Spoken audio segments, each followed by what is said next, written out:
नमस्कार शेतकरी बांधवांनो, किसान मराठी न्यूज या यूट्यूब चॅनलवरती तुमचं स्वागत आहे। खरीप 2025मध्ये राज्यातील शेतकऱ्यांनी सुमारे 2300 कोटी रुपयांचा पीक विमा भरला असून जवळपास 85,000 हेक्टरवरील पिकांचं नुकसान झालं होतं।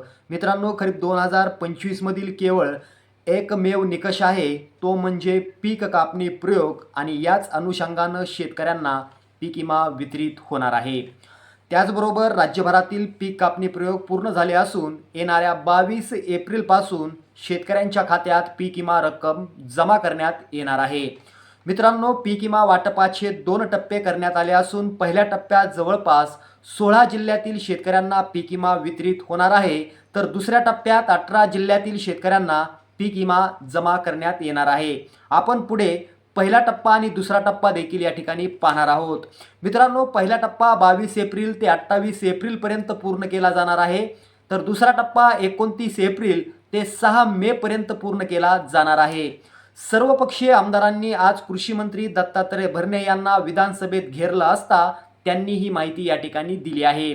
मित्रांनो, खरीप 2025 पीक विमा योजनेची आकडेवारी पुढील प्रमाणे। यामध्ये एकूण पीक विमा धारक शेतकरी संख्या आहे 91,95,300, तर एकूण पीक विमा क्षेत्र जे आहे ते 58,90,000 हेक्टर। आणि मित्रांनो, या ठिकाणी आपण जर बघितलं तर यामध्ये शेतकरी विमा हप्ता आहे 536 कोटी रुपये, तर राज्य सरकार विमा हप्ता आहे 928 कोटी रुपये आणि केंद्र सरकार विमा हप्ता आहे जवळपास 928 कोटी रुपये। आणि यामध्ये जर आपण बघितलं तर शेतकरी, राज्य सरकार, केंद्र सरकार यांचा एकूण विमा हप्ता जवळपास 2,393 कोटी रुपये इतका आहे। आता पहिल्या टप्प्यात कोणत्या जिल्ह्यातील शेतकऱ्यांना पीक विमा जमा होणार आहे ते पाहूया। बघा, पुढील जिल्ह्यात येणाऱ्या 22 एप्रिलपासून पीक विमा जमा होणार आहे। यामध्ये चंद्रपूर जिल्ह्यातील शेतकऱ्यांना जवळपास 44 कोटी रुपयांचा पीक विमा जमा होणार आहे।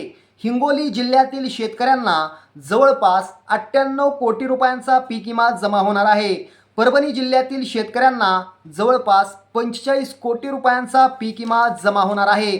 त्यानंतर सोलापूर जिल्ह्यातील शेतकऱ्यांना जवळपास 35 कोटी रुपयांचा पीक विमा जमा होणार आहे। गडचिरोली जिल्ह्यातील शेतकऱ्यांना 22 लाख रुपयांचा पीक विमा जमा होणार आहे। वाशिम जिल्ह्यातील शेतकऱ्यांना 25 कोटी रुपयांचा पीक विमा जमा होणार आहे। त्यानंतर पालघर जिल्ह्यातील शेतकऱ्यांना 12 कोटी रुपयांचा पीक विमा जमा होणार आहे। ठाणे जिल्ह्यातील शेतकऱ्यांना 18 लाख रुपयांचा पीक विमा जमा होणार आहे। अहिल्यानगर जिल्ह्यातील शेतकऱ्यांना 94 कोटी रुपयांचा पीक विमा जमा होणार आहे। धुळे जिल्ह्यातील शेतकऱ्यांना 42 कोटी रुपयांचा पीक विमा जमा होणार आहे। सिंधुदुर्ग जिल्ह्यातील शेतकऱ्यांना 8 कोटी रुपयांचा पीक विमा जमा होणार आहे। लातूर जिल्ह्यातील शेतकऱ्यांना 65 कोटी रुपयांचा पीक विमा जमा होणार आहे। नंदुरबार जिल्ह्यातील शेतकऱ्यांना 30 कोटी रुपयांचा पीक विमा जमा होणार आहे। त्यानंतर वर्धा जिल्ह्यातील शेतकऱ्यांना जवळपास 44 लाख रुपयांचा पीक विमा जमा होणार आहे। यवतमाळ जिल्ह्यातील शेतकऱ्यांना जवळपास 6 कोटी रुपयांचा पीक विमा जमा होणार आहे। नाशिक जिल्ह्यातील शेतकऱ्यांना जवळपास 88 कोटी रुपयांचा पीक विमा जमा होणार आहे। मित्रांनो, वरील या 16 जिल्ह्यात 22 एप्रिल ते 28 एप्रिलपर्यंत पीक विमा रक्कम जमा होणार आहे। दुसऱ्या टप्प्यात 29 एप्रिल ते 6 मे पर्यंत पीक विमा जमा केला जाणार आहे। ते जिल्हे पाहूया। पुणे जिल्ह्यातील शेतकऱ्यांना 86 कोटी रुपयांचा पीक विमा जमा करण्यात येणार आहे। कोल्हापूर जिल्ह्यातील शेतकऱ्यांना जवळपास 60 कोटी रुपयांचा पीक विमा जमा करण्यात येणार आहे। बुलढाणा जिल्ह्यातील शेतकऱ्यांना 48 कोटी रुपयांचा पीक विमा जमा करण्यात येणार आहे। त्यानंतर नागपूर जिल्ह्यातील शेतकऱ्यांना 35 लाख रुपयांचा पीक विमा जमा करण्यात येणार आहे।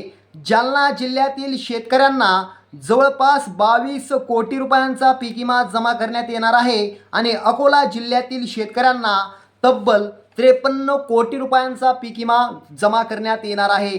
नांदेड जिल्ह्यातील शेतकऱ्यांना जवळपास 70 कोटी रुपयांचा पीक विमा जमा करण्यात येणार आहे। जळगाव जिल्ह्यातील शेतकऱ्यांना जवळपास 30 लाख रुपयांचा पीक विमा जमा करण्यात येणार आहे। अमरावती जिल्ह्यातील शेतकऱ्यांना जवळपास 8 कोटी रुपयांचा पीक विमा जमा करण्यात येणार आहे। गोंदिया जिल्ह्यातील शेतकऱ्यांना 24 लाख रुपयांचा पीक विमा जमा करण्यात येणार आहे। रत्नागिरी जिल्ह्यातील शेतकऱ्यांना जवळपास 15 कोटी रुपयांचा पीक विमा जमा करण्यात येणार आहे। छत्रपती संभाजीनगर जिल्ह्यातील शेतकऱ्यांना 72 कोटी रुपयांचा पीक विमा जमा करण्यात येणार आहे. त्याचबरोबर रायगड जिल्ह्यातील शेतकऱ्यांना 11 लाख रुपयांचा पीक विमा जमा करण्यात येणार आहे. धाराशिव जिल्ह्यातील शेतकऱ्यांना जवळपास 82 कोटी रुपयांचा पीक विमा या ठिकाणी जमा करण्यात येणार आहे. त्यानंतर बीड जिल्ह्यातील शेतकऱ्यांना जवळपास 88 कोटी रुपयांचा पीक विमा जमा करण्यात येणार आहे. भंडारा जिल्ह्यातील शेतकऱ्यांना जवळपास 40 लाख रुपयांचा पीक विमा जमा करण्यात येणार आहे. सातारा जिल्ह्यातील शेतकऱ्यांना जवळपास 15 कोटी रुपयांचा पीक विमा जमा करण्यात येणार आहे. सांगली जिल्ह्यातील शेतकऱ्यांना जवळपास 8 कोटी रुपयांचा पीक विमा जमा करण्यात येणार आहे. मित्रांनो, वरील 18 जिल्ह्यातील शेतकऱ्यांच्या खात्यात दुसऱ्या टप्प्यात पैसे जमा करण्यात येणार आहेत. मित्रांनो, थोडक्यात पण कामाची आणि महत्त्वाची माहिती. तुमच्याकडे खरीप 2025ची पीक विमा भरलेली पावती असणं आवश्यक आहे. तसंच तुमच्याकडे ओरिजिनल आधार कार्ड असणं आवश्यक आहे. तुम्ही ज्या बँकेत पीक विमा भरला त्या बँकेचं पासबुक असणं अत्यंत आवश्यक आहे.